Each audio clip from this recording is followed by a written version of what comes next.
Om sa shi pyoge chushi men rabling shi nide gemba de sangye shindo mikte dogen namda shindo chubar sho guru idamran kamnere yamda ya me simje namge samba ta loich chijong timon dekwa ye chuye gorlo gordo sa omin jugi yinge pajangdo dusum sangye ku yengo ni razum chugo ngosum tenzebe zayela me shabachayo Baldenji ne onjo tamjigi juben chigun gyurba chege ta indrola pende cheba Balden ruwe jabla jangi o Balden tsawe la marambu che ta ningar pe mesendrola dewa meba dagor shune kusung togi chingila tusum sange tamjigi ngo ridna gingor gyaso kyabda kadin sonda ma cheba tishin tsawe la matame shagi pe mutu chima meba kusum rabdo teden gobe chaza shin shodo kyabzo cho ta dan lo men gyu chingila bar zedo se Mangyur namga dangyam besim jen tamche korwa tungi ki gyaso na chayda namba tamche kem Songju kebdan dorje chan che bengoba namgo barcha teyi che to tabe choy Chinye zamma jawar gewa la kunanda kunje ga rinban nam dogi rinba chine chishin songba shin 7th of December show First of all I would like to from the depth of my heart express my joy that all of you have taken very precious time out of your life to come here to receive teaching from His Holiness and to practice and be in this retreat. For that, I really would like to express my joy. Because, as you know, life sometimes, when we are in the difficult moments, life seems very long, the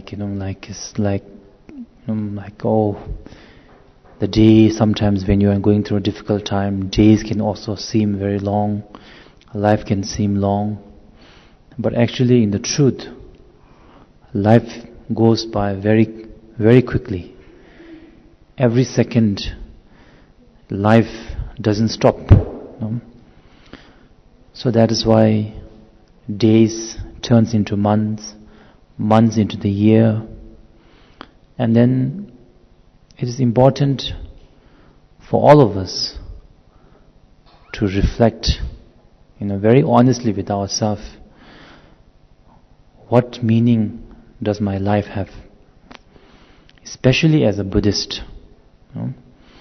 Since I am a Buddhist, I belong to the Buddha Dharma, teaching followers of the Buddha Dharma. What kind of life have I led? What kind of life am I planning to live, from tomorrow? Am I living according to the law of the karma? Am I doing something that is beneficial to others, useful, or at least something that will at least benefit me in this life and next life? I think it is important for us to, sort of ask like that. Because most of us seems to be sometimes stuck in a motion. Like we get up every morning, we get up at certain time, go to work at certain time, do this certain time, whatever. Then we just stuck in that, motion. It's like you push one big stone, big wheel. You have to push first. After some time, it just goes on its own with its own. So similarly, we seem to go on like that, not very aware of our life, our actions. So then, when the sort of, sometimes you can call it good karma, you can call it bad karma, or you can call it a blessing in disguise. Sometimes if you're lucky enough, then certain difficulties in the life sort of, makes you awake, and then, sort of aware of, where your life's going, what you are doing. And these are, in a way, like the Shanti Deva said, many people do not like suffering. But Shanti Deva, the great Bodhisattva, said that actually there's a lot of good things comes from the suffering. Because when you are going through a difficulty, that is the only time you understand other people's difficulty, other people's pain that they are going through. And when you are in the difficulty, that time you realize how impermanent your life is, how impermanent our, success, wealth, whatever it is, and your ego or pride, goes down. Otherwise, sometimes when we are doing very well, we seem to think that we can control our life, how it is going to be in this life. Everything is under our control, We have tendency to, feel like that. So I just wanted to express my joy because I know that all of you have family, have work, a lot of commitment. And not only that, whether it's from Drukpa Asia, Europe or Vietnam, recently with His Holiness visit, my visit, all of you have been working very hard, taking a lot of time out of your work, to be the volunteer and do the help with the organization. Still all of you come here to do the practice. I'm really, deep admiration, for all of you guys. Because you guys are very much in the samsara, so to speak, in the city life. Yet you take out the time, for that I'm very appreciative as well as, admiration. And I think all of you should also be sort of, very sort of happy about you being here. Now,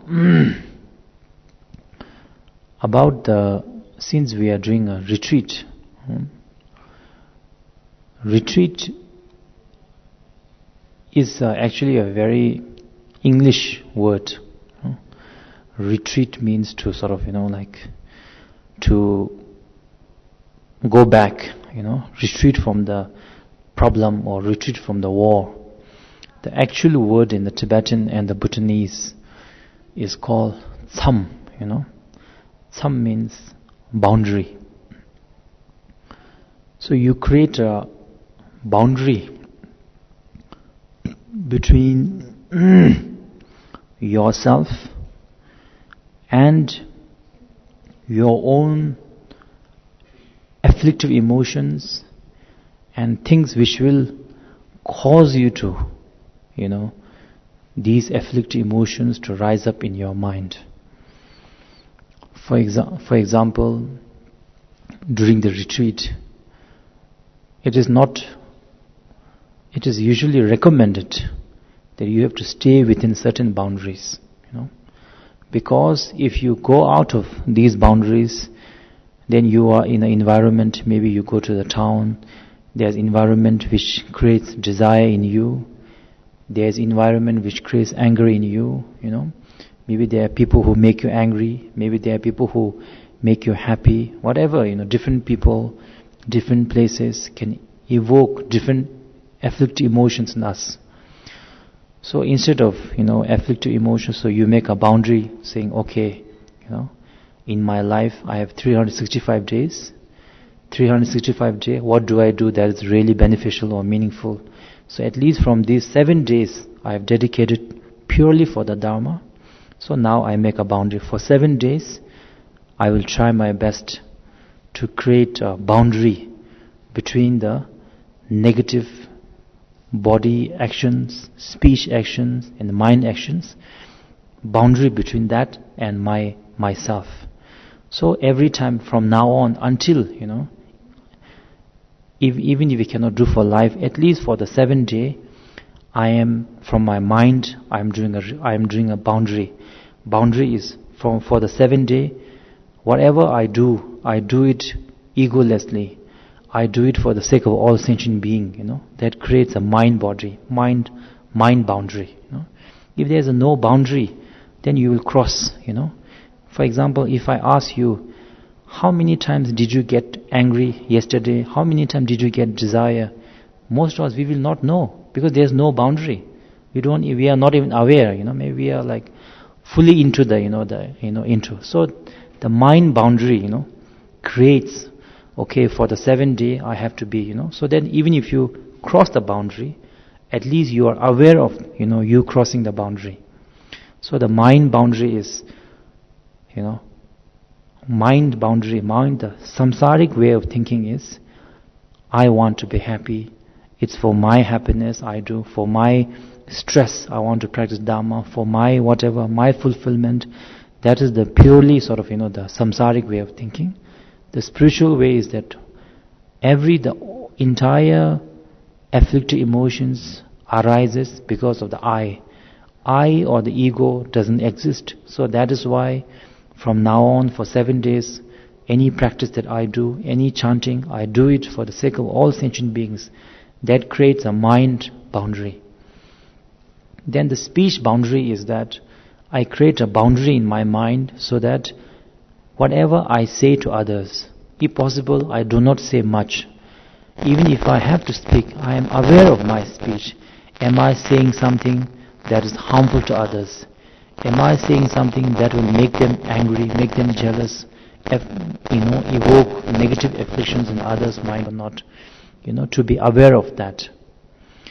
And then the physical boundaries, things which create desire, anger, jealousy in others, as well as yourself, as well as especially the things which are harmful to others, not doing that, this creates, a retreat. So now,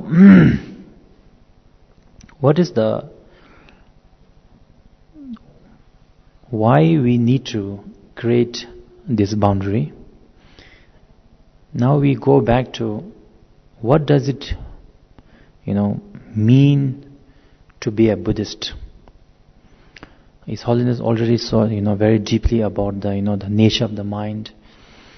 But if you go from the generally point of view, Buddha Shakyamuni said that Buddha's teachings is categorized into 3, not doing any negative deeds which are harmful to others, doing positive deeds which are beneficial to others, and third is taming one's mind, Now the reason why Buddha said taming one's mind is important, because yes, samsara is there because of the karma. But karma means actions, Why do we do action? Because of the untamed mind. Why, for example, why do I shout and hit other people? Because my untamed mind rises anger in me, which causes me to speak harshly, which causes me to hit other people, because of the untamed mind. So it is not possible for you to sort of, do the positive karma, avoid the negative karma without taming your mind. So that is why the taming the mind is one of the basically the essence of the entire Buddhist teaching is about the taming the mind. Now in terms of how to tame the mind, there then the different yanas have different sort of the techniques, techniques or the paths that you can talk about. For example, the Theravadan tradition, which is very effective for a beginner. Theravadan's way of training the mind is mostly the retreat of the body and speech retreat, you might say. For example, Theravadan, the monks, they have a tradition. They do not own more than 2 clothes. In their temple, they never cook their food. They don't store food, and they always go out begging, and then they have to wear they are actually I think traditionally not allowed to wear shoes. I think so. It is because if you have a kitchen in your house, having kitchen is not a bad. But when you have a kitchen in your house means you need to cook, you need to cook your own food. To cook your own food means you need, to do a lot of work, Maybe you have to do some business, maybe you have to do some, whatever, in order to, store the food. Then when you have the food, you have to cook the food.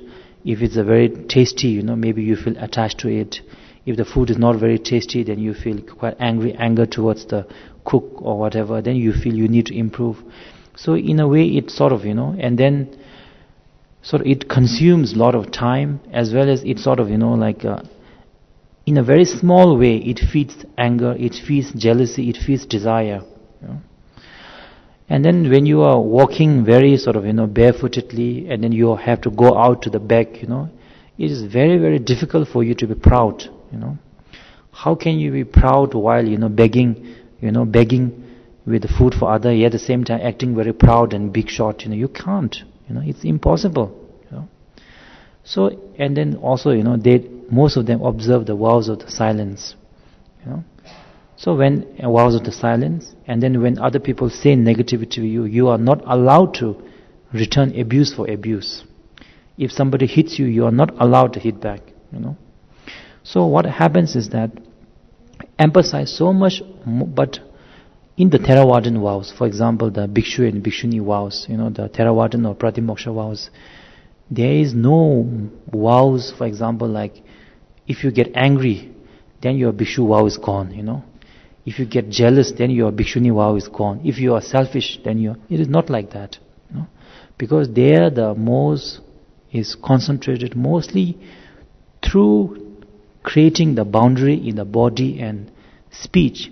You automatically tame the mind, indirectly you might say, and that works also. And like Holiness said very, very clearly in the morning, that method for many people, it is very suitable, very suitable. So Theravadan way, so is mostly the physical, the body and the speech is most. I'm not saying they are mind, mostly the meditation and the meditation on 16 impermanence and interdependent, they have meditation, they use that.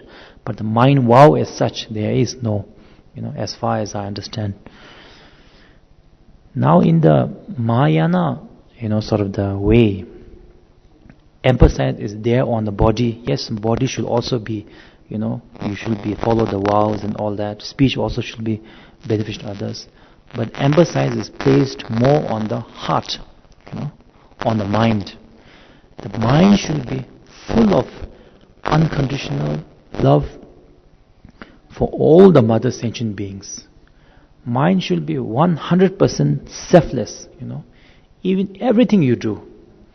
True Mahayana Buddhist practitioner is not like, like us, like we are very lazy, We maybe in the morning when we do our prayer, then we say, okay, from the depth of my heart, for all my mother sentient beings, I'm doing the Guru Yoga practice, I'm doing the retreat for 7 days, or I don't know. We are all, we think, okay, now we are Mahayana. But that is not the complete Mahayana path. Mahayana path is not only when we practice, but even when we eat, even when you walk, it has to be for the sake of sentient beings. I walk towards that direction so that may I benefit the beings of that direction. I eat because my body is given to all the sentient beings. I eat food so that I survive to practice the 6 paramitas to benefit others. I talk so that I benefit others. I laugh so that I benefit others. I smile so that I benefit others. I show my angry face so that I benefit others. Everything revolves around the selflessness, And that also automatically changes the mind, Because why do people get jealous? They don't get jealous for the sake of sentient being, You get jealous or angry for yourself, He treated me badly. She treated me badly. I am not respected. I am unhappy. Me, my relative, my friend, whatever, very much comes from the, the sort of the, it is all related to I, So that is why I love my friend as long as he does what I want him to do, If my friend does something I don't like, he's not my friend, So even the friendship, relative, everything is the string, is tied back to the I, So you get angry. Some people say, not for me, I get angry for my wife, my husband, my friend, But actually, when you already say, my friend, So that's, so that's why moment he does something, he is not your friend, you don't care, So in a way, Mahayana technique, way of transforming mind is to develop the bodhisattva mind to such a point, such that there is no sort of, the selfishness. Everything is for selflessness. So the body and mind is important for a beginner. But advanced Mahayana practitioners, body and speech action does not really matter. Because if your mind is not tamed, you talk to other people, maybe you are talking for your own reason. Maybe you want to be entertained, maybe you like to be praised, or maybe you like to get something from that person. Then you talk, it creates desire. It doesn't benefit others, Sometimes you can see, if you talk too much with the people, even between husband and wife or friends, talk too much and get into argument, So, it's like that, talk too much, if there's nobody. Then after some time you will say something, they don't like, or they will say something you don't like, then, you get into. Because the mind, because when you talk only, your motivation is not about, from my talk may I benefit the sentient being. But you are talking out of either desire, anger, whatever, entertainment purposes. So it is recommended you do not talk. And that is very good for us beginners like us. But Bodhisattvas, who are great, who have almost like maybe, Bodhisattva first Bhumi or whatever, where there's no selfishness, all they can talk, they can sing, they can dance, whatever benefit others. And it does not create afflictive emotions in their mind. So Mahayana emphasizes mostly on the bodhicitta mind. They always say bodhicitta heart is so important. The selflessness is so important in the bodhicitta. That boundary is so important. Now the Vajrayana way of taming the mind is that, but again, I must emphasize this very clearly, like Holiness said very, in the morning, as a Vajrayana as well as a Mahayana also, if you are a Mahayana practitioner, you must practice the Pratimoksha, the Theravadan practice, as well as Mahayana. It is very important. Maybe at the higher level of Bodhisattva, maybe not so, but as a beginner, it is very important. There is a saying that as a Mahayana, you say that you are supposed to benefit all the sentient beings. But if you cannot even tame your body and speech, where you yourself do not commit negative karma, how can you talk of benefiting others? If you cannot have any vows, not killing, not stealing, yet you say you are a great Bodhisattva, that is not true. So Mahayana practitioners needs the physical and speech vows, and on top of that, the bodhicitta vow. But as a Vajrayana practitioner, you not only need the body and speech vows, as well as the bodhicitta vows. On top of that, the Vajrayana of the wisdom vow, or you can say the Vajrayana is the secret vow or the secret understanding, is the Krishna. All of these three together has to be practiced.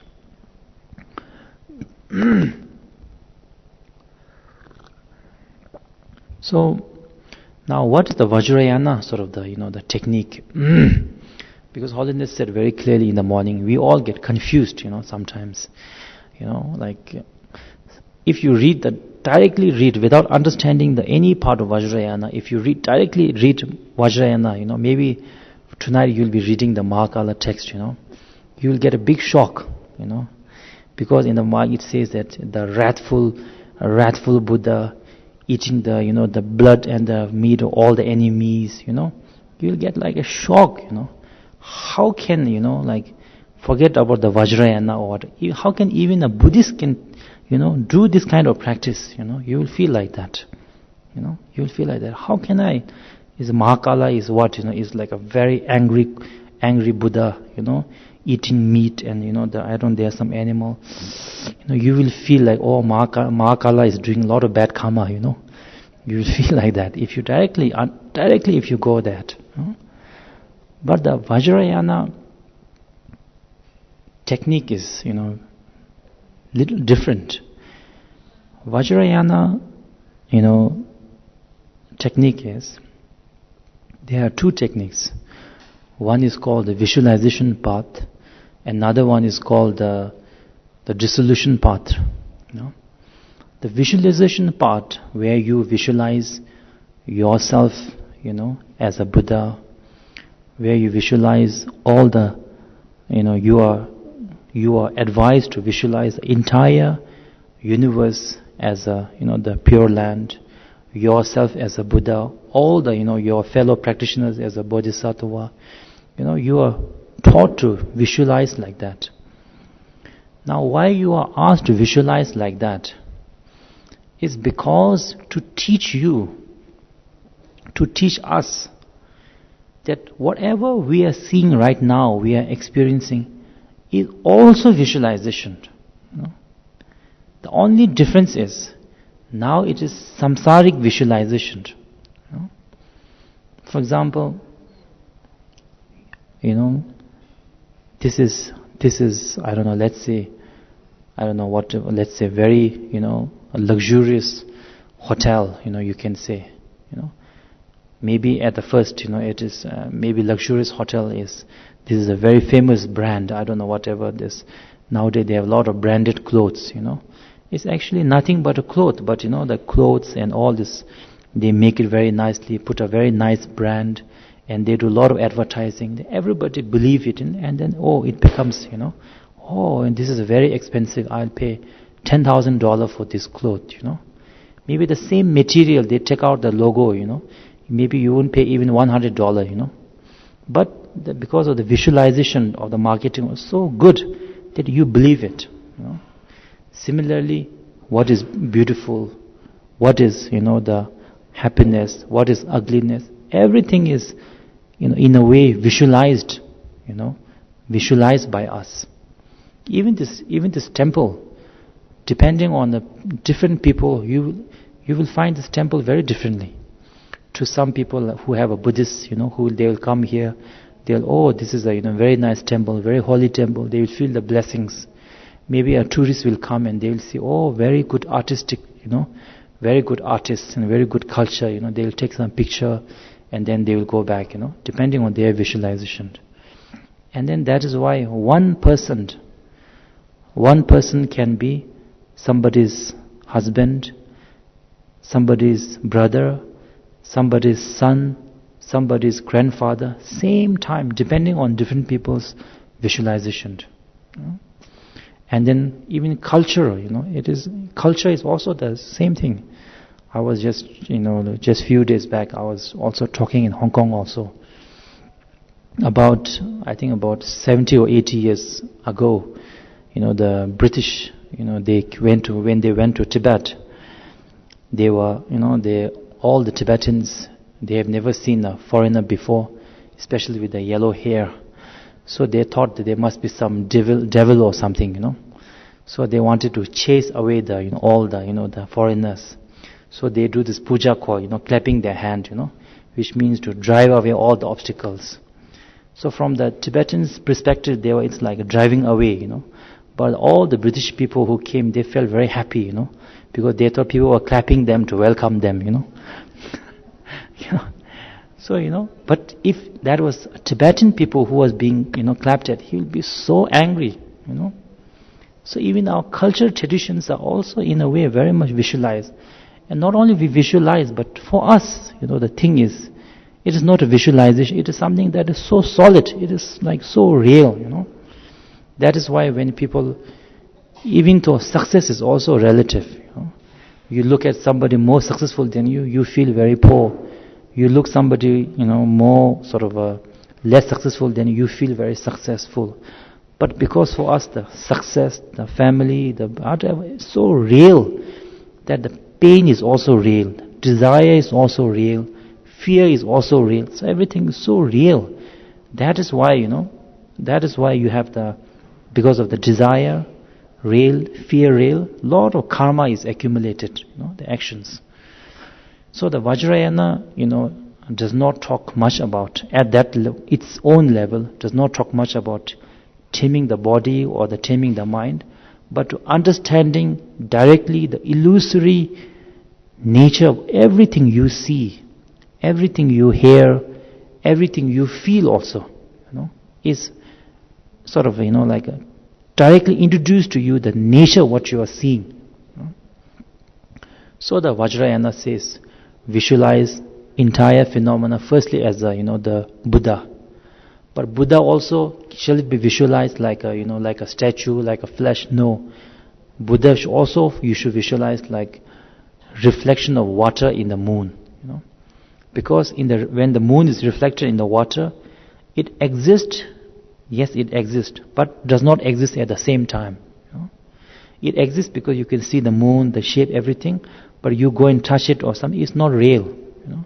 Similarly, the visualizations are to teach you that everything you see is there, yet not there at the same time. For example, this pillar that we can see, the pillar itself, yes, it exists, but does it exist independently, inherently? It does not exist, because the cement, the whatever, the iron, the drawing, all of these things come together, then something called, the pillar, becomes. So pillar exists and not exist at the same time.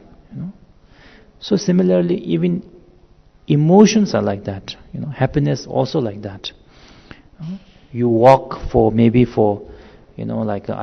hours, and you sit down, you feel very happy. But if you didn't walk for 2 hours, you wouldn't feel happy when you sit down. So happiness is also very much sort of a relative. So the Vajrayana technique is to through the visualization, one method is through the you visualize everything you see into the Buddha, which is like a reflection of the moon in the water. Every sound that you hear, like an echo, like an echo, because echo is sound is there because of so many conditions come together. You shout, maybe the two sound so come together, something called sound sort of happens.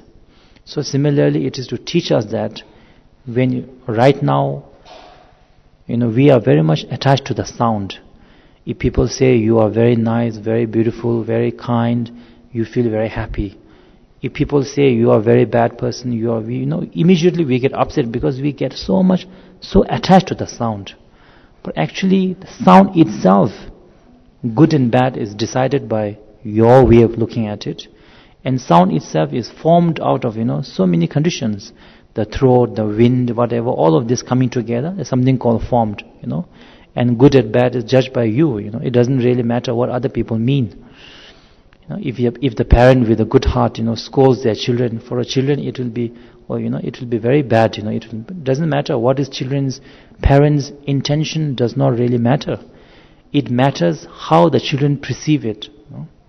Similarly, whatever people say to you, whether people saying a good thing about you or bad thing about you, how it affects you is not dependent on what people are saying or their motivation, but your perception matters. Whether you are attached to your fame or not, whether you feel the sounds, everything exists inherently or not, depending on your grasping, these things will affect you, affect you or not affect you. So the Vajrayana says like that.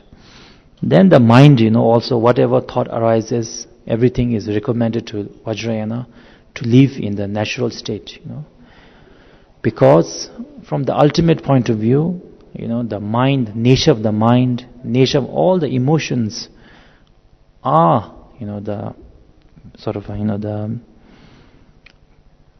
are beyond any concept of, good and bad, happy and sadness, beyond any dualistic concept. So that is why Mahayana, they say, the Buddha nature. So anyway, this is, the Vajrayana retreat, so anyway, that's one technique. Another Vajrayana technique of taming mind is leaving everything in its own natural state, without any fabrication. For example, right now, whenever we see something, we always react. We react positively or we react negatively. We fabricate, basically. For example, if I see a flower, the flower doesn't come and say, I am a beautiful flower, I am nice, and then you see something very dirty, Dirty doesn't come and say, I am dirty, I am smelly, but we, when you see any object you experience, you sort of, project this is a beautiful flower, this is an ugly flower, this is, we all project. And we, all of us, do not project same. We all project differently. We all have different project based on our past lives, habit, pattern, and then of course the ignorance together. We all project differently. That's why, one person, I can project him to be my friend, another person will project him to be, enemy. This holy place can be projected by, somebody as holy place, somebody as a touristic place. Maybe for the monks and nuns, it's a home where they live, where they do practice.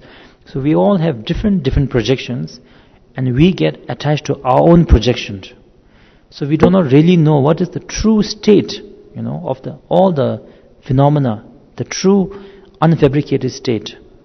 So the ultimate, the higher sort of, in the Vajrayana levels, everything is left without any fabrication to understand the true nature, So Vajrayana retreat will be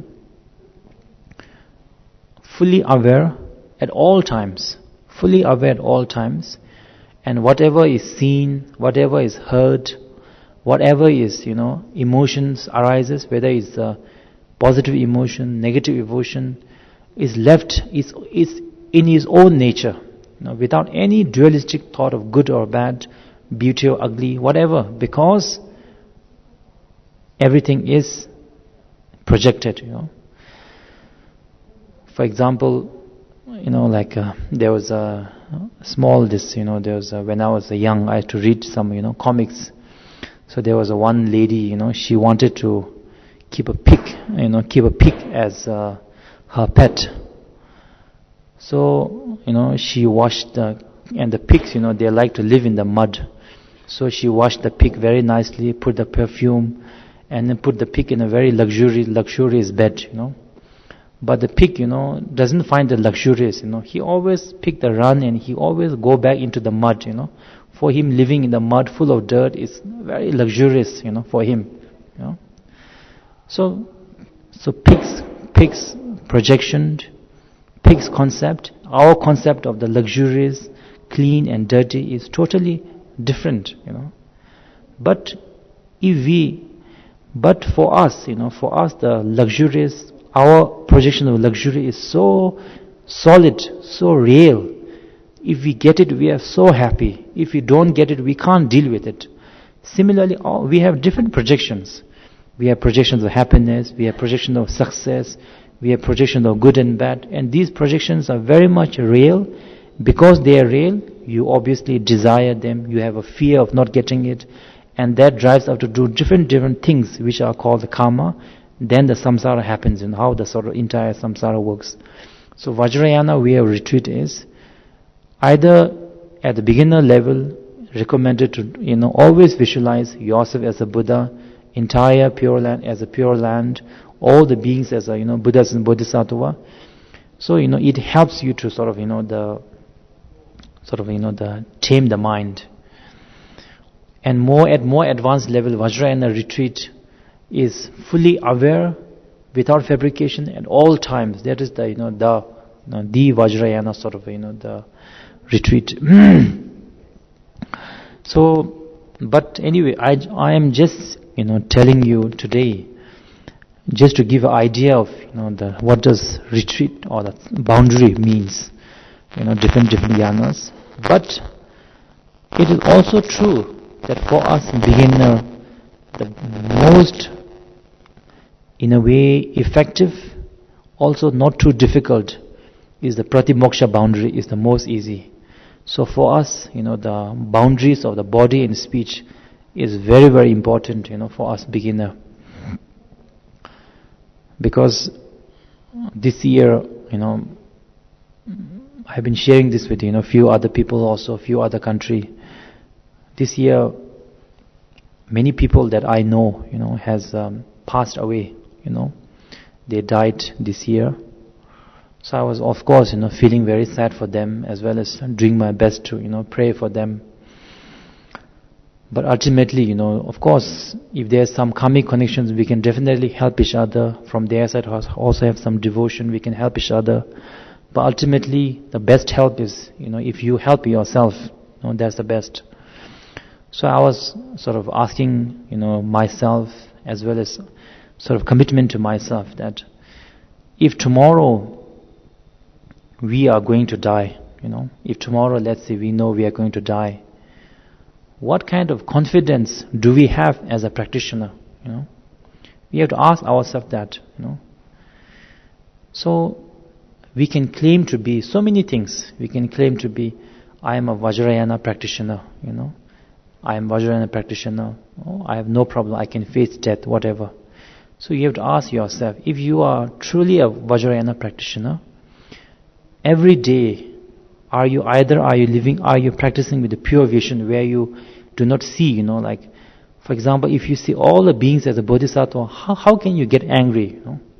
You can't get angry. He is not the enemy, but he is the bodhisattva that you visualize. You can't get angry. Or if you're living always in unfabricated nature, then everything you see exists and empty at the same time.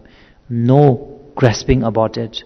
Every sound you hear is, empty in the sound and emptiness at the same time. Every emotion that you feel, it's there. Anger is there, yet it is not existing at the same time. Are we that kind of practitioner at all times? If we are, then very good. We can face death. Tomorrow death comes, no problem. Or are we a good Mahayana practitioner?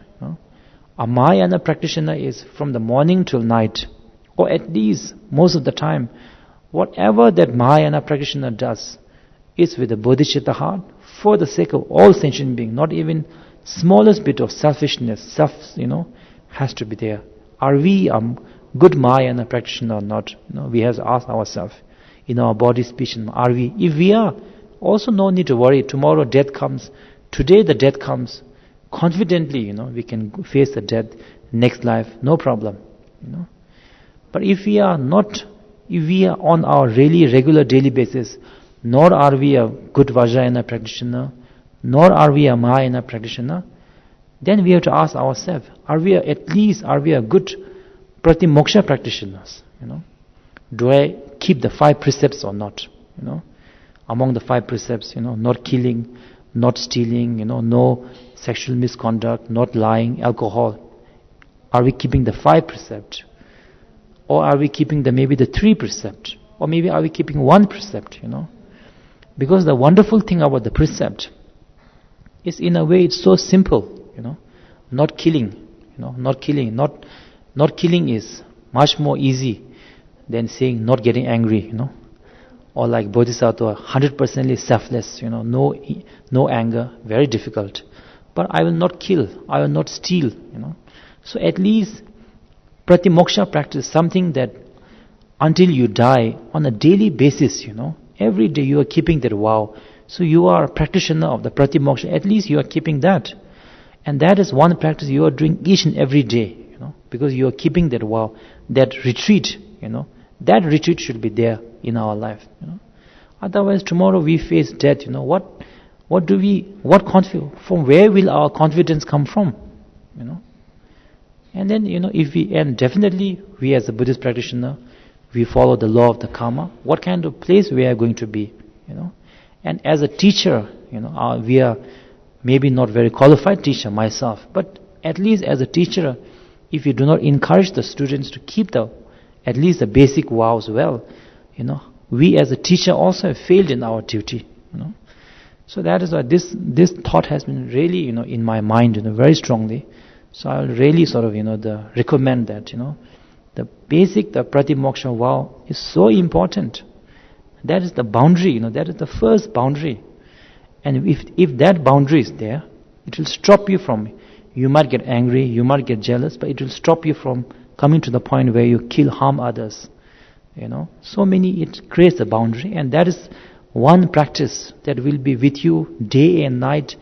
And if you break it, then you can purify it with the deep purification, and then take again the vow. It's not so difficult. Yet at the same, this is, I think, the very important. Keep that Pratimoksha vow as your, foundation of the building, foundation of your life. The Pratimoksha vow is the foundation, something that I can do is so important. This is my foundation. And Pratimoksha vow stops you from harming others. Not killing, not stealing, whatever. These are mostly to stop you from harming others. So keep the Pratimoksha vow very nicely.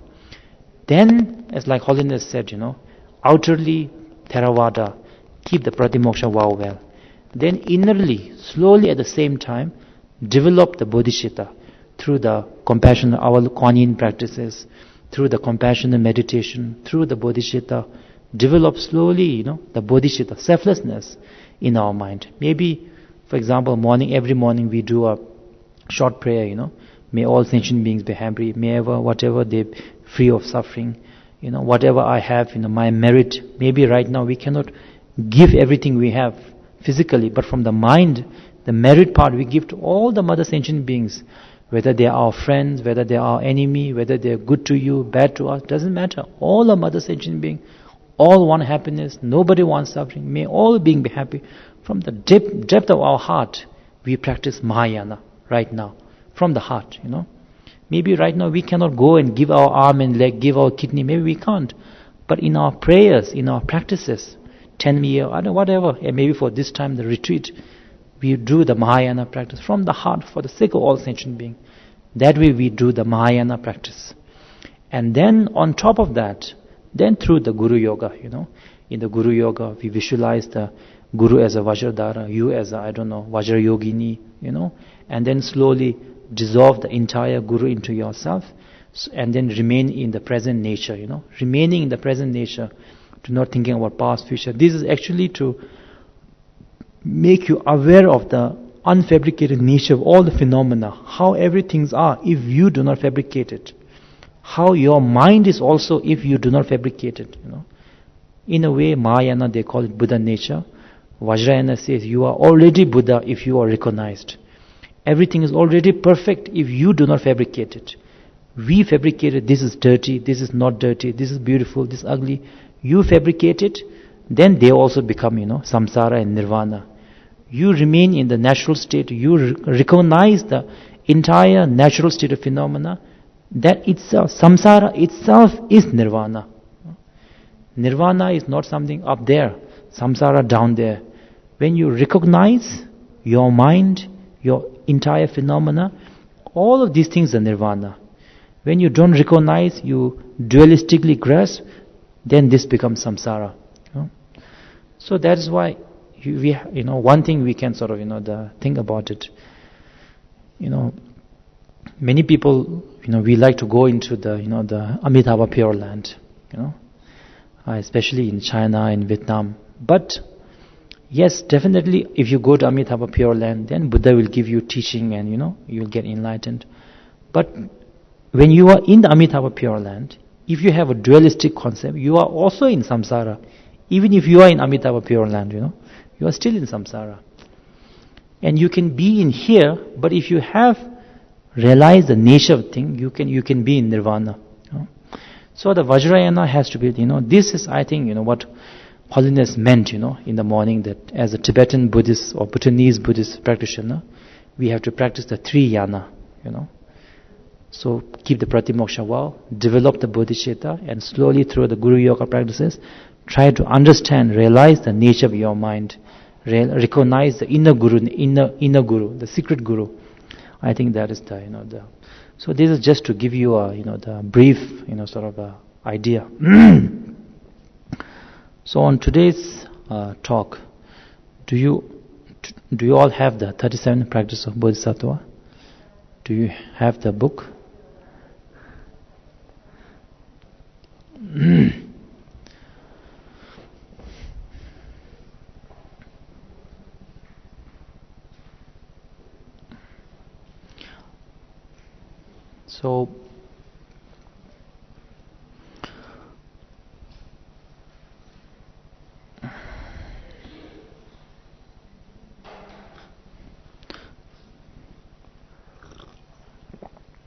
So the 37th Practices of Bodhisattva. Do I need to speak more slowly, or can you translate?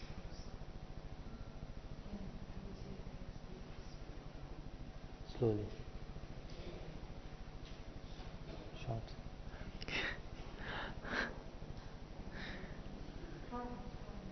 stronger.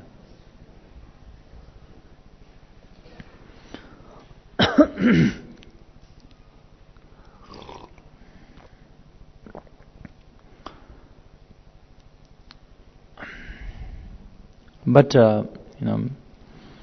before we begin the 37 practice, nowadays in the modern world, sometimes I see, not in Vietnam, and all that, but some in the very modern world, people like to,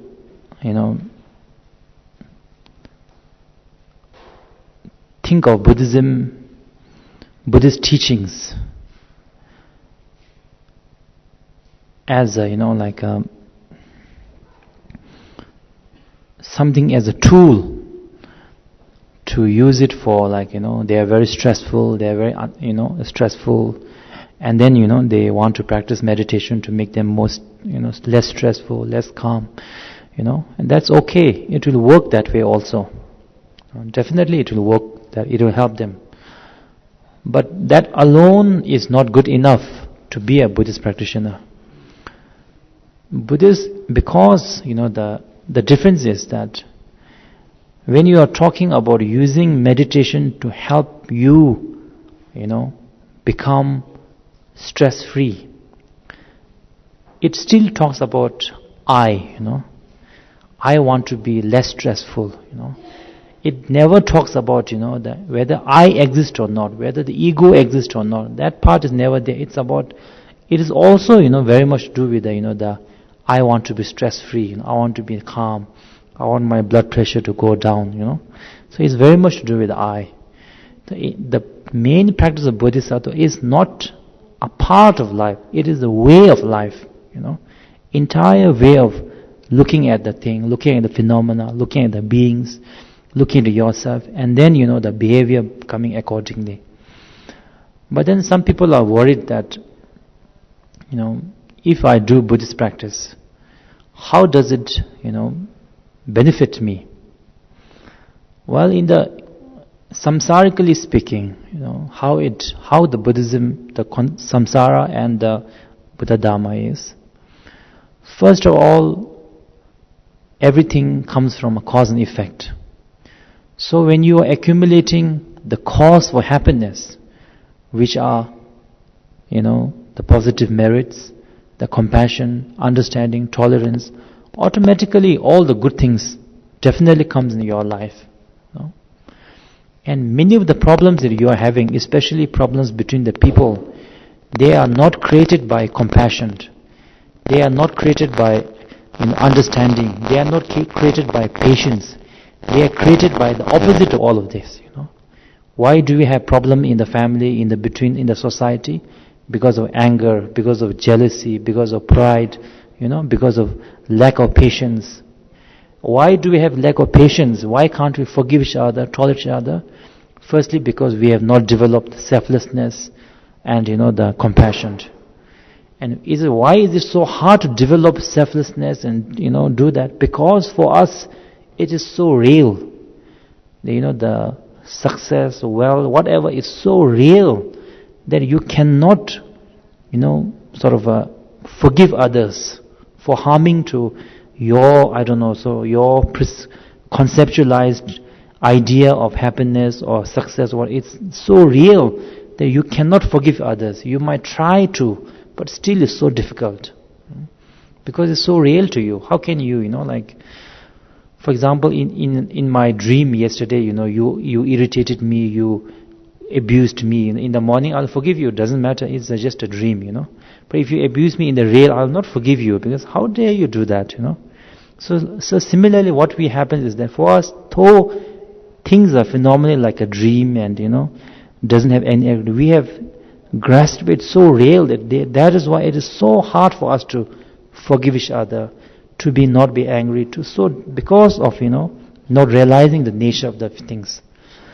So, when you do the practices, if you do the practices, generally speaking, the first thing that happens is that you have less tendency to, become upset, become, too fanatic about the ups and downs of life, and then you are much more able to take things more calmly, more patiently, and regardless of outer success or whatever goes up and down, the mind sort of, is not affected that much.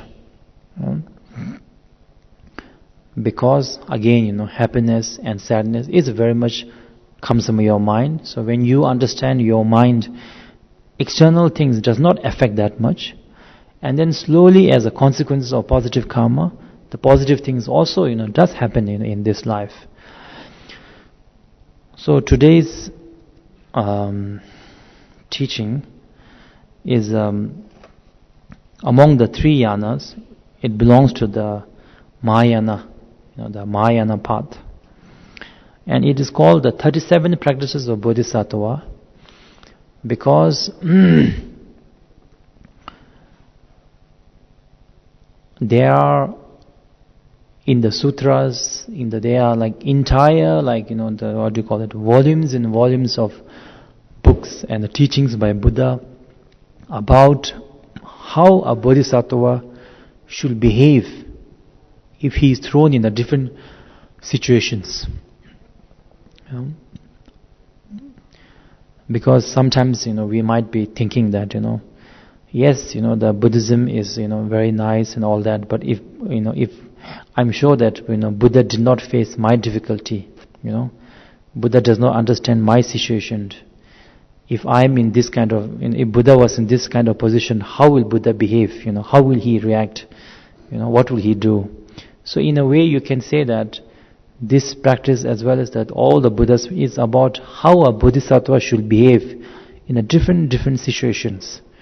If bodhisattva is attacked by somebody, how do you behave? How do you think? If bodhisattva becomes a very successful businessman, how should a bodhisattva behave and act? So similarly like that, it is in a way these 37 practices of bodhisattva is all about how as a bodhisattva you should behave, you should think, you should reflect.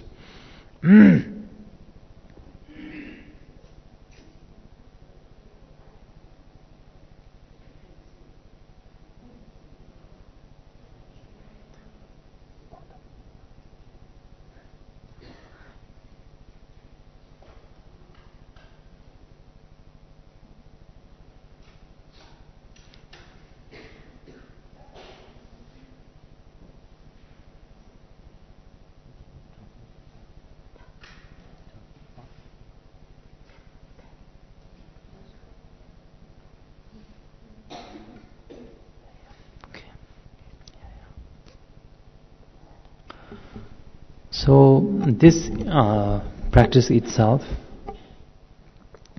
it was composed by the Ngushu Tokpe Zangbo, and he was a great bodhisattva from Tibet, and it is said that he saw the Buddha Maitreya many times, and he received the instructions from Buddha Maitreya directly, and he, as a sort of sign that he is a great bodhisattva, when in Tibet, when the sheep and wolf, they are usually born as a prey, the prey and predator and enemies. But around the bodhisattva Tokme Zangbo, just because of his unconditional love and compassion, they used to be very peaceful, and they used to live very nicely together because of his, you can call it aura or atmosphere of unconditional loving kindness. So he studied all the sutras on the Mahayana, especially the Bodhisattva practices. And then he felt that if we tell people, in order to follow the Mahayana path, you have to study this thick volume, then people will not have the time for practice or time to study, So he made that thick, that about 5 or 6 volumes, he made it into a very compact 37 points, main points, how a Bodhisattva should lead his life, into 37 points. And then he gave into the 37 stanzas. So that is why it is known as the 37 Practices of Bodhisattva.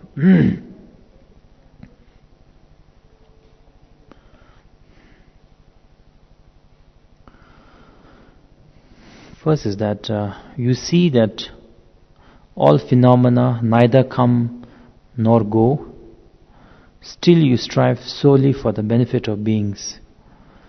Supreme Guru and Protector Cheredzik, to you I continually bow with body, speech and mind.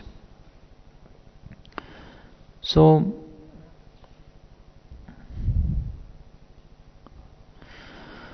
firstly it says that you see all phenomena neither come nor go. That means that this is talking about, not about how we look at things, but how our Luktiswara sees, sees the samsara, sees the beings. Because our Luktiswara is free of all the dualistic concepts, fully enlightened, realize a non-dualistic wisdom. He is beyond any concept of coming and going, happiness and suffering, hell and heaven, whatever, samsara and nirvana. He himself is beyond, any of this dualistic, concept. Yet, he understands that, we are very much caught in that, So, to benefit us who are very much caught in that, he is, with a one-pointed mind, benefiting all the sentient beings in different, activities. So these two simple lines is actually these two simple lines has a great meaning. The first one, it says, you see all phenomena as neither come nor go. We are talking about the ultimate truth, For example, ultimate truth is like everything is Mahayana, we say shunyata, emptiness. Vajrayana says non-dualistic wisdom, that from the ultimate point of view, happy, sad, whatever, everything is, not existing, whatever, the ultimate truth. That is how it is. But the second stage is saying that, yes, ultimately speaking, there is no samsara and nirvana. Nirvana, samsara is a matter of dualistic and non-dualistic, recognized and non-recognized state. But until you have realized the Mahamudra, the nature of the mind, you have to respect the relative truth. You have to respect the relative truth. Because you are living in the relative world. To put it from another point of view, Guru Padmasambhava in his teachings, he said that, I, Guru Padmasambhava, my realization is as equivalent to this, as spaciousness, undefined by boundaries of dualistic. My realization is like the space, it's that space. But in my behavior, even the tiniest bit of negative karma, I do not do. Even the tiniest bit of positive karma, I accumulate, I do. Because I respect the relative truth. So these are, these two, relative truth and ultimate truth, understanding that is very key point. If you understand this two, then you will never get lost. You will never get lost, as well as you will be automatically practicing the 3 yanas together. If you don't understand this, what will happen is, either you will be a Buddhist that will say, yes, heaven and hell exist, 6th realm is there, I must do good karma, I don't want to go to hell, I do good karma to go into the pure realm, or I want to do good karma to go to the heaven, I do a lot of good karma and bad karma, I don't want to do bad karma, and then you will try your best, maybe you will do a lot of good karma, you will do, but the mind transformation will not be there. Because it will be like the good karma, bad karma accumulated will be like this. For example, sometimes the doctors tell you, this is a very fatty food, not good for your health, So you will try your best not to eat the food, maybe, 1 year you will be successful, maybe you will not be successful, you will be too tempted, it's so sweet, So whether it's good for you or don't know, you will eat it, you will eat that, you eat. Similarly, after some time, the desire, anger, so much that you will do it, you'll just, maybe you will break it, you can't control it. It's so tasty food, You will be that kind of level of, the practitioner. Because for you, the beautiful objects is so real, so beautiful, so wonderful.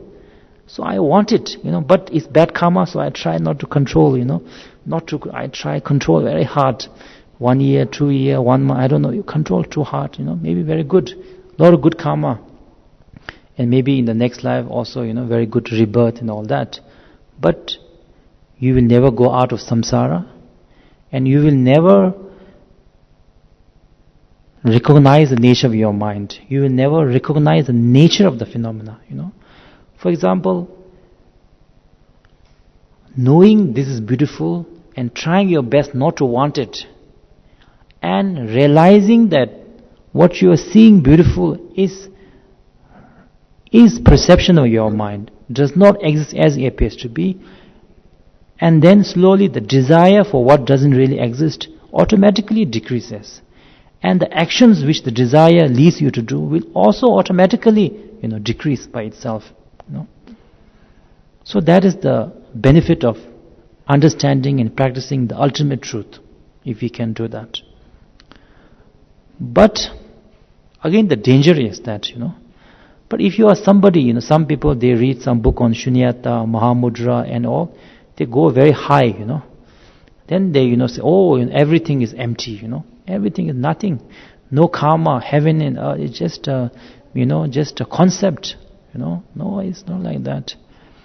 But you have to eat 3 meals a day, You have to wear clothes, you feel cold, you talk of emptiness, but if somebody insults you a little bit, then you get very angry, Emptiness of the sound is gone, Then it's very real, So you accumulate bad karma, and you are in the dualistic world, so definitely for you, hell is also there, heaven is also there, you will definitely go to the hell, Go to the hell, you don't respect karma, everything is empty, you disrespect master, you disrespect other beings, you don't respect the law of the karma, then definitely, you have not reached yet that level, but you are talking big, then also is go down. So that's why these 2 words, actually, there is a lot of meaning. It is saying that from the realization and understanding point of view, have the ultimate view. But in the behavior point of view, respect the karma. Be aware of your actions of your body and speech and mind. This is the message, a deeper message from these 2 lines.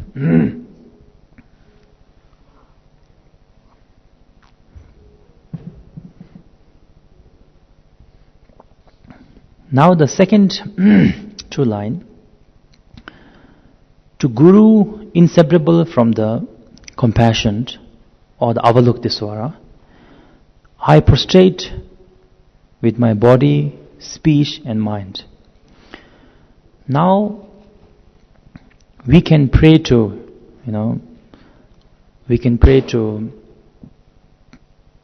Buddha Shakyamuni. We can say, I prostrate to the Guru Padma Sambhava, Guru Manjushri, whatever. But why did the Sambhota, choose to say that I prostrate before I compose this prayer. I prostrate to the Guru inseparable from the Buddha Avalokitesvara, or the Kuan Yin, is because of what Kuan Yin represents. Avalokitesvara represents unconditional love and compassion, for the sake of, for the all sentient beings. And how it relates to us is, this teaching is that, it is to teach us that the essence of the Mahayana, like I said before, is compassion.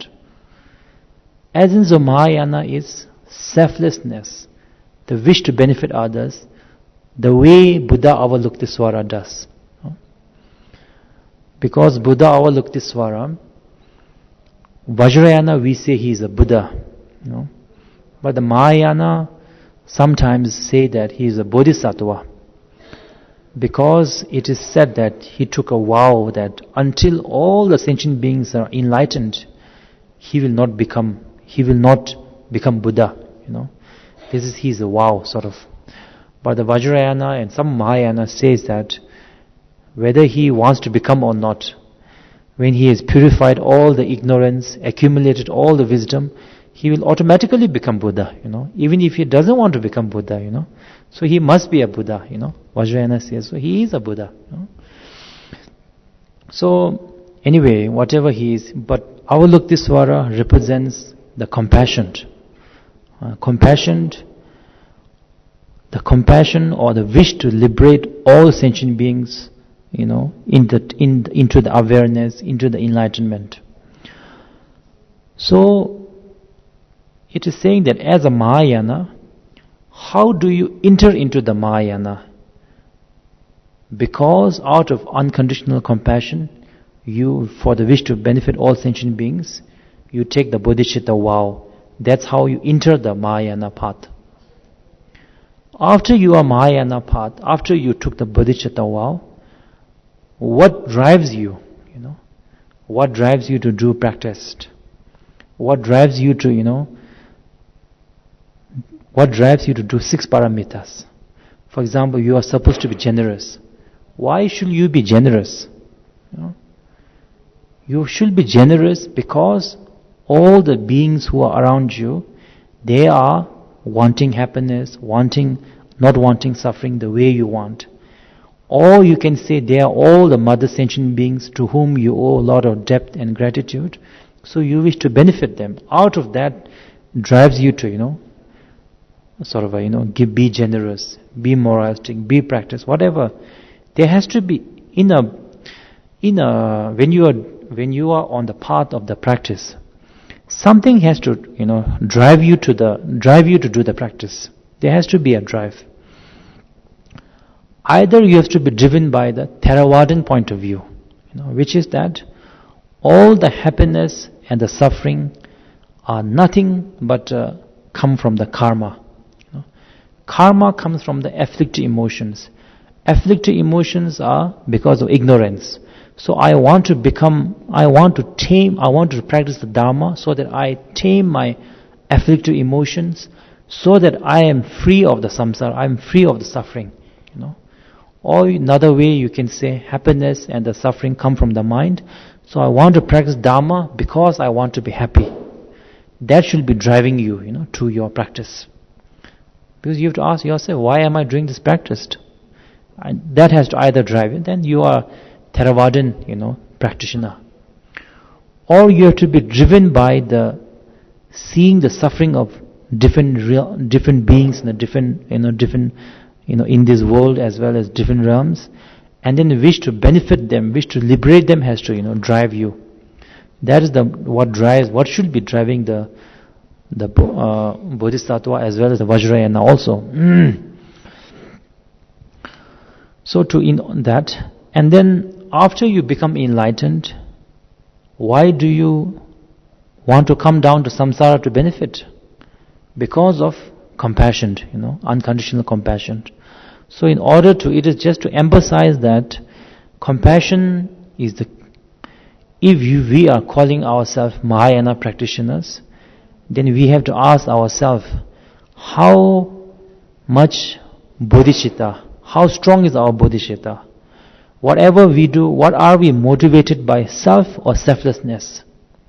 If we are totally selfless, everything we do is a Mahayana practice. If we are selfish for ourselves, then we cannot call ourselves Mahayana practitioner. This is to emphasize that point.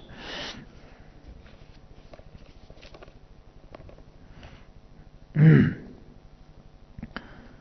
second line is says that the perfect Buddhas, the source of benefit and happiness, arise from practicing the genuine Dharma, which in turn depends on knowing how to practice. So here I will explain the Bodhisattva practices. This is saying that now in Buddha, this is generally Buddha means enlightenment, you know.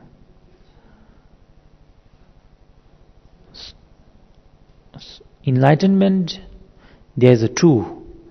One enlightenment is, for example, when you realize the nature of your mind, that realization is Buddha. And when you refer to outside Buddha, is the realization within them, their realization, complete realization is called the Buddha. You know, there are two Buddhas, you might say, you know. The one within yourself as one's, you know, the realization within others. So here we are talking about, because Buddha is, you know, the form of the Buddha, male, female, what, these are just form, these are not the Buddha, but the realization is the Buddha. So, first, perfect Buddha, source of benefit and happiness, arise from practicing the genuine Dharma, which in turn depends. This means that the Buddha realized beings that we can see, they were not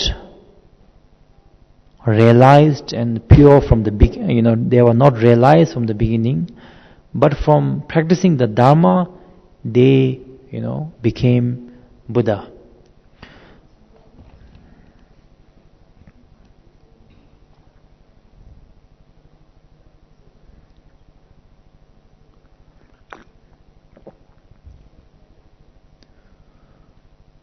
So in one way, this is an encouragement to us, saying that, you know, all of us can become Buddha if we practice the Dharma. Dharma means if we use the methods of the Dharma to transform our mind, we can all become Buddha. You know? One meaning is that. Another second meaning is that within all the beings, whether it's a human being, whether it's whatever, all of us, whether we are a good person, whether we are a bad person, whether we are angry or person, whether we are a kind person, whatever person we are, nature of our mind is not negative. Nature of our mind is not anger. Nature of our mind is not jealous. You know, this is to emphasize that point. So how do we know that our nature of the mind is not anger? Because I feel angry, you know, so much. I'm so angry, I feel so difficult to control my anger or my desire, whatever. I feel so difficult. How can we, you know, say that the nature of the mind is not? Then the masters, and this is little bit of Vajrayana teaching, you know, coming together. But I think I said it before also many times. In the Vajrayana, when they introduce you to your nature of the mind, they use, you know, the crystal as an example. Because crystal, like this glass, you know, it does not have any color by itself. It does not have any color. But I can keep an orange cloth, red cloth, different cloth, and it will reflect different color, you know. The fact that it can reflect different color is because it itself is free of any color, Similarly, the best person or the worst person in us, we can feel jealous, we can feel anger, we can feel compassion, we can feel love, we can feel so many different emotions. Because the nature of our mind is none of these. If the nature of our mind is anger, we should always feel angry. If the nature of our mind is jealous or sad or happy, whatever, if happiness or the sadness exists in the nature, we should be happy all the time, or sad all the time, or angry all the time. The mere fact that so many different emotions can arise in us is the biggest sign that our nature of the mind is not like that. For example, if this is not a white transparent crystal, if it's a black transparent crystal, black color, it can never show blue. It can never show, green. It can only show black. So this is the point. This is, what we refer as the nature of the mind. Yes, we have anger because of, past habitual conditions come together. Anger, jealousy, whatever. But the nature is, even when you're feeling angry, nature of the mind does not, become angry. Sometimes the master, they give example like, they say, that in the sky, the nature of the mind is like the space. Emotions are like the cloud. Dark cloud, white clouds comes, thunder, rains. But that doesn't mean space become more dirty or more clean, Space is always, always pure, always clean. Whatever the clouds. Now this nature of the mind, Mahayana, they call it Buddha nature. So Mahayana, when they introduce the Buddha nature, they introduce it more like a seed, like a seed to become a Buddha. Because you have Buddha nature, for example, today we are talking Mahayana. So Mahayana introduce it more like a seed, your nature of the mind is like this. So that means you have the potential to be a Buddha. Because nature of your mind not like you have. It is introduced like a potential in the Mahayana. Vajrayana, it is not introduced like a potential, but Vajrayana introduced like, see, the nature of your mind is Buddha. You are already Buddha, but not recognized. Vajrayana introduced like that. See, the nature of your mind. So, it is, you are only in the samsara, so-called samsara, because you do not recognize your nature of the mind, nature of the anger, nature of the jealousy, nature of compassion. You do not recognize it. And it is not that if you recognize it, for example, if this is a crystal, whether I recognize it or not, it is a crystal. So even it is not like I recognize it, so now it has become a crystal. Before I didn't recognize it, so it was it was not crystal. It's not like that. So this Vajrayana used this point to emphasize that you are already Buddha. Your nature of the mind is already, like what do you call it? Even your anger, if recognized, is wisdom. It has no inherent existence, and understanding that anger is also wisdom. Nature of the anger is wisdom. Nature of the jealousy is also wisdom. Nature of everything, is already. So that is why Vajrayana, they say, visualize yourself like a Buddha. Recognize the Guru nature, inner Guru within yourself. And when they Vajrayana, when they say you visualize yourself like a Buddha, it is not like, you are so and so, you are so and so person, you are from so and so, but you visualize yourself, pretend to be a Buddha. Vajrayana way is not like that. That's why in the Vajrayana visualizations, before you do the visualization, always recommended to relax in the nature for short mind. For a few moments, do not before the initiation, the master always they throw the nectar, and they say Om Subhava Shuddha Sarvadhamma Subhava Shuddhang, means that all the phenomena by its own does not have any nature. all the phenomena dissolve into the shunyata or emptiness, and from that shunyata you are transformed into Guru Padma Sambhava. So similarly, as a practitioner also, before you do visualization, you have to relax in the unfabricated nature for a few moments, see the mind without fabrication, and that understanding, that mind has to be recognized or has to be visualized as a Guru Padma Sambhava. Not like I am so and so and then I suddenly become, It is the Vajrayana visualization is not like pretending, but like recognizing who you are.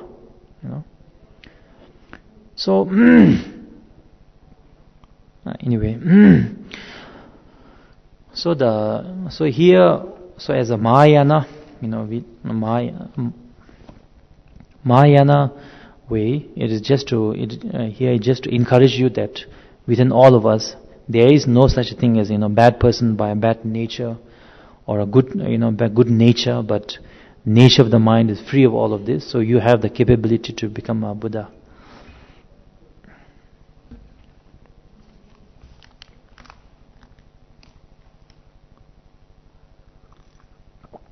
Now the stanza 1 is now that you have obtained this precious human body, the great boat so difficult to find, in order to free yourself and others from the ocean of samsara, listening, reflecting and meditating with a diligence day and night is a practice of Bodhisattva. So the Bodhisattvas, they very much recommend it for us, as well as us as who are trying to be on the path of Bodhisattva, to practice this meditation called, the appreciation meditation. So in a way, everybody knows, that appreciation is important, but I think, none of us, really practice it. But the sad thing, or thing to understand is that long time back I asked His Holiness, I was quite young, I asked His Holiness, in the samsaric world, I said, what is the most happy, what do you call it, happiness in the samsara, I thought first, he like, when people get, when people get married, or when the people become successful, I thought His Holiness will say like that, But he really surprised me. His Holiness said that among the human happiness, the most happy comes from satisfaction, And I really now, over the years, I'm really coming to, realize that is so true, For example, you get a new job, You are happy until the time you are dissatisfied with that job and you want something better, You have a friend or partner in your life. You are happy until you become dissatisfied with that person and you want somebody else, If you are success in business, you are happy with your success until you look up and you want more, You are not happy. So everything, happiness, that's why I say happiness really comes from the mind. It is not a person or the amount of money or the amount of that can, you cannot limit. Nobody can say that if I have this much amount of money, this kind of person, then I'll be 100% happy, Nobody in the world can really say like that. But because as long as we are satisfied, we are happy. The moment dissatisfaction comes, no matter what we have, what we have or what, we are already unhappy. Things what you have or not doesn't matter. So I think what Holiness said, was very, very true, for I think, many things. So now, where does this satisfaction come from? It can come from two ways, One way is work very hard, very hard work. So now, when we were young, we want to, maybe our happiness is like, going for a holiday, getting some pocket money, and that satisfies us, we are happy. When we get a little older, maybe it's a good exam result, whatever, that satisfies us.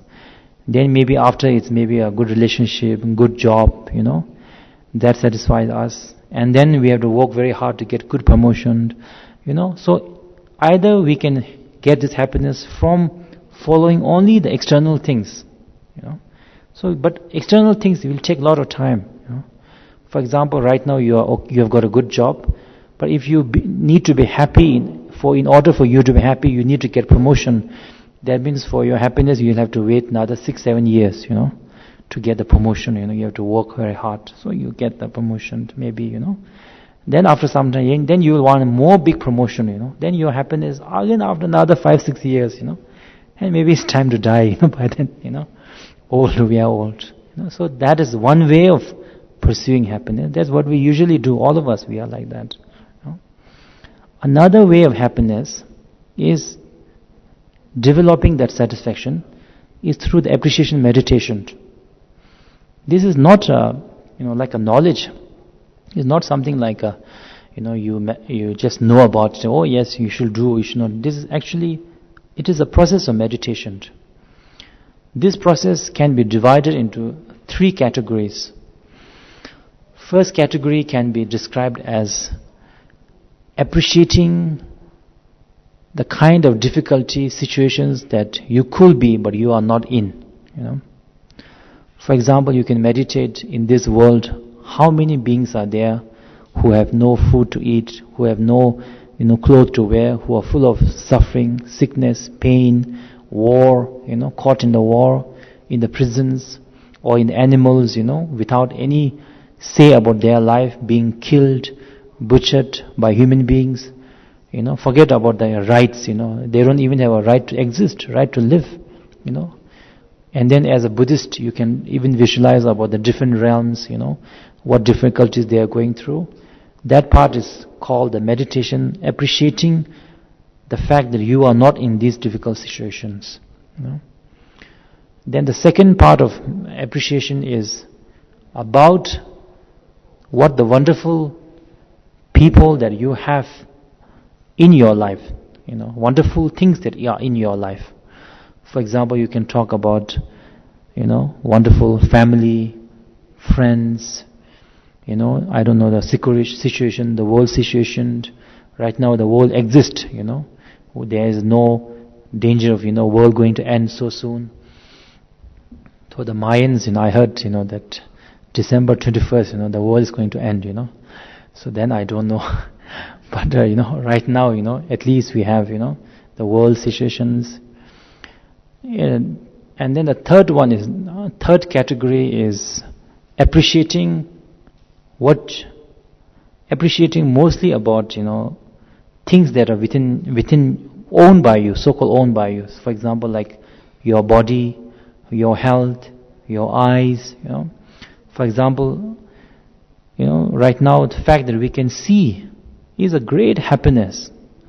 Tomorrow, if by chance, if we lose our eyesight, how will our life be? How difficult our life will be? How many wonderful things we can see, we cannot do, because we have no eyes, because we have no hand, because we have no feet, But right now, when we have, do we feel satisfied about it? No, nothing, we don't feel anything extra, Maybe tomorrow we have big tooth pain and we have to go to the dentist.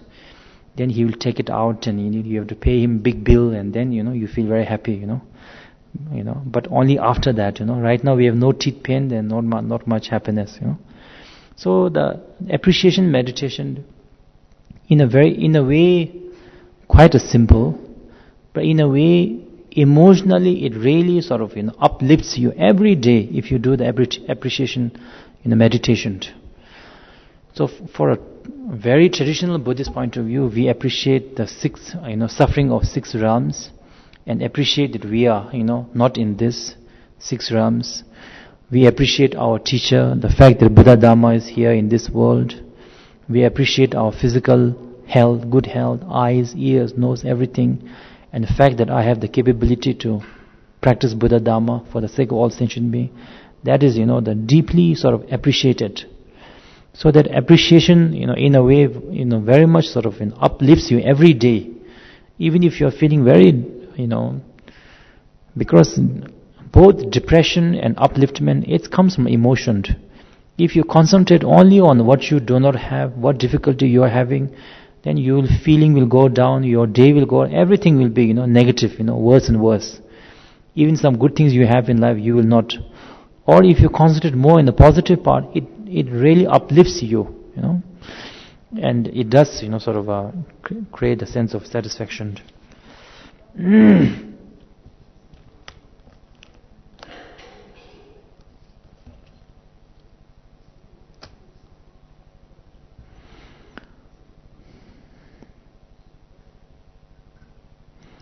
Now the second stanza, it is talking about the attachment.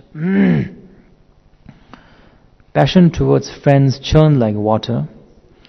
Hatred towards enemies burns like fire. Through the darkness of ignorance, one forgets what to adopt and what to reject. To abandon one's homeland is the practice of Bodhisattva. There are many, levels of attachment. For example, in the Vajrayana level of attachment does not mean for example, I love my family, I love, my car, my house, this, in the Vajrayana level, attachment is not that. Vajrayana level attachment is, if you believe that your car inherently exist. For example, a car itself is made up of, the tire, the machine, the wheel, whatever, all come together in something called car exist.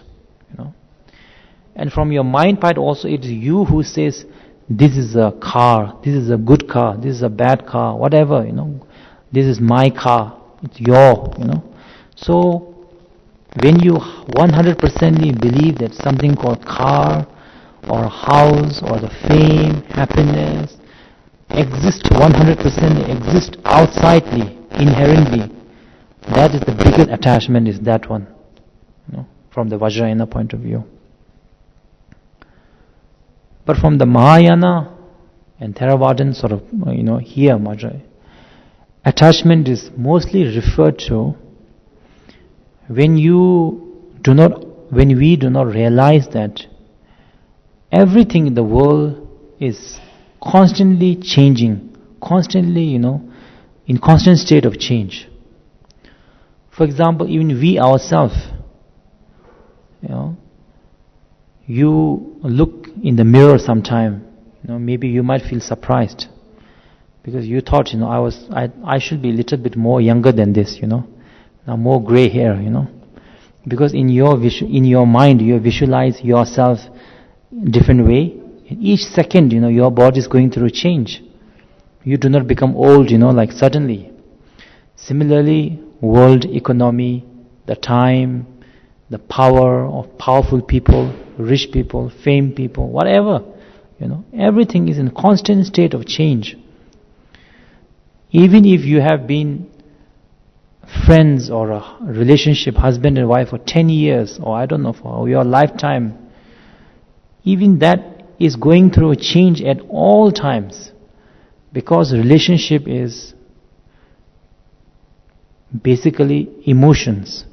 Emotions are constantly going through, evolving, changing, different emotions, different thoughts are coming. So even the relationships are it's not as, like a sort of it is not a static, it is evolving, it is changing at every time. Even this house, it is maybe, after some time, it will, maybe in 1,000 years, it will become, I don't know, maybe a museum or maybe a ruin. Each second it is changing, each second is becoming old. So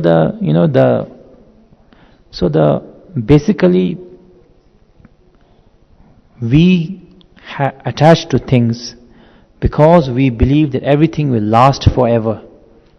Everything will last, it's for guaranteed.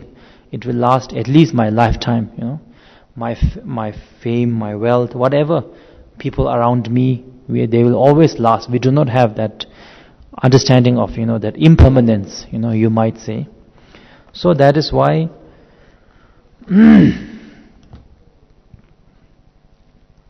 that is the reason why we feel, very much attached to the things.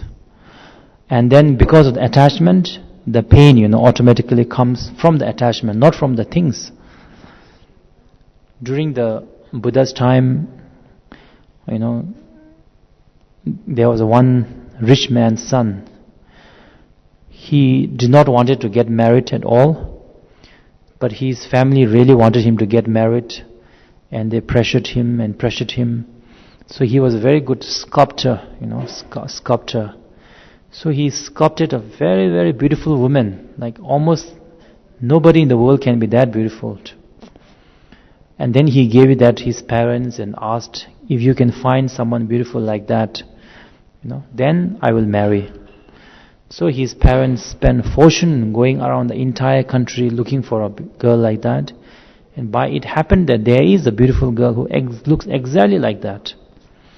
And then, then she was coming to sort of, then they arranged and he was going to get married. And, and then the boy also, who didn't want to get married, he also fell in love with that girl, even before he saw her, from that his own sculpture, and he really loved her and, so much. And then they waited for the girl to come, and then they were waiting, and they didn't come. And then they came very late at night. And then, and they were all looking very sad and very down. Then asked what happened. He said that your bride, she's so delicate, that she could not take the journey, and she died. And then this boy who was going to get married, and he was so sad, upset, and depressed for many, many years, and many months. Then one day when Buddha was going around, Buddha came to his house for to request for a food, begging.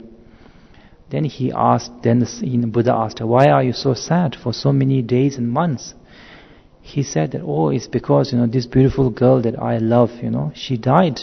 That's why I'm so sad, But Buddha said that you are not sad because the beautiful girl died. You are sad because you become attached to her. You have not even met her, not even talked to her, She's not even your wife, Yet you are so sad, so this thing. It's because of your attachment that you are suffering. It's not because she died, You haven't even met her, before. You didn't even know she existed before. You have not even met her, talked to her. But your attachment is so great. Even before meeting, you can get depressed, So similarly like that, I used to give an example of joke, If I have a very nice watch in front of me, I break it, none of you will say anything, just, crazy person, he has a nice watch. But if I give it to you, and 1 minute after that, if I break it, then you will all be very upset, It's the same watch, Nothing has changed except that grasp, So the point about non-attachment is not necessarily about not having watch or not getting married or whatever. This not necessarily. There are different parts of the Buddha. But if you believe that everything exists, last is unchanged, is not, everything is permanent, then it is not. And then, then in a life when the changes occurs, we are totally unprepared for it. That is why in the meditation on impermanence, I think every morning, you are doing the Guru Yoga, Every morning when you do the Guru Yoga, there's a meditation on impermanence. It says the entire three world, is impermanence. And the human being's death and, life, you can see in everywhere like a death and changes. You can see like a lightning, which is very fast, or like the dancer's hand movement, which is always in the motion, Dancer's hands are always. So similarly, every day, human beings' life, fame, is in constant change, constant motion. So as a meditation, you are supposed to remind yourself that everything that is born must die. Wealth, fame, power goes up and they are subject to impermanence. Friends are also impermanent. Enemies are also impermanent, So there is no need to make a big fuss about your enemy also.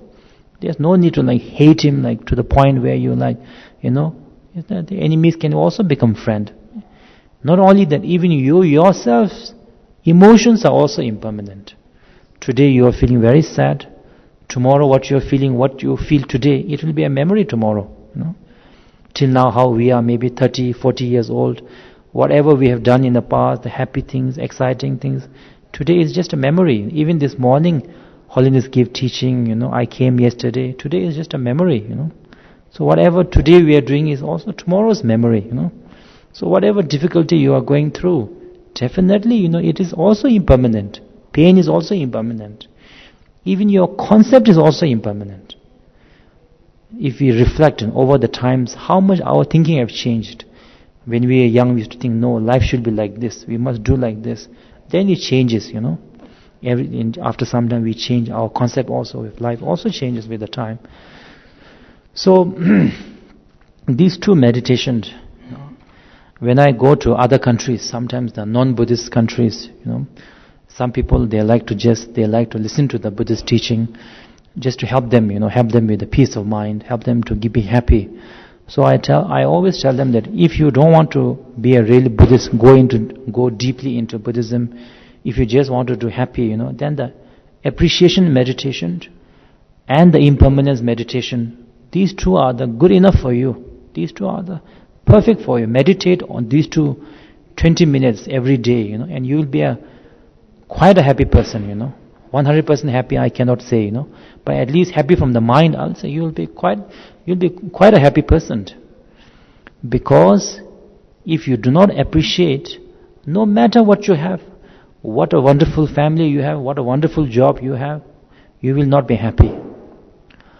But at the same time, if you do not have a sense of impermanence, sense of how things are subject to constant change, you will be grasping things so much that when the changes occur, you cannot deal with it. You will go through a tremendous amount of difficulty. Firstly, you will go through difficulty. Secondly, you will regret many things in life. Many things. You will say, that person has passed away, that person has changed. I wish that I had treated that person more differently. I had appreciated that person more. Whatever, a lot of, pain from the regret will also come if you do not prepare for the change. So, sometimes I say that as a simple example of, how meditation of the, the impermanence and appreciation can help you. I say it is like going to a nice 5-star hotel, and enjoying all the full facilities, the comfortable bed, whatever, because that is the appreciation meditation, you might say, you enjoy fully, you have to be. If you don't enjoy, even in the 5-star hotel, you will not feel happy, really, it will just, after some day, it will just like any other hotel, it doesn't really matter, especially after you've closed your eyes,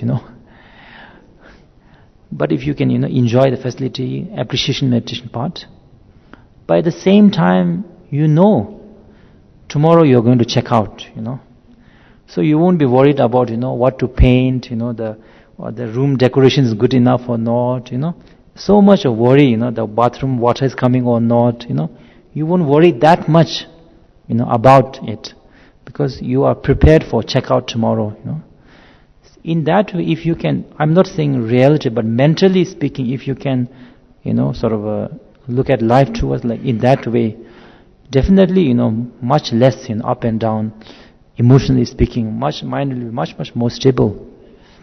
And I think, that these two meditation alone is good enough for ordinary people, to be ordinary people like us, to be happy. I think we'll stop here for today.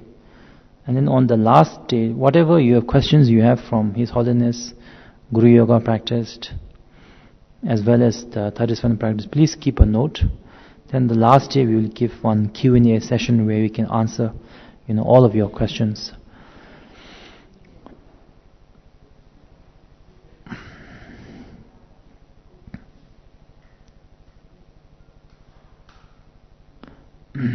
Short dedication prayer. Gewa di kanyam simche digdan tebe tsokun changyur Sambe Dungun Yishin Drum Yurane Dorje Chang Goban Yurdo Shom. Thank you.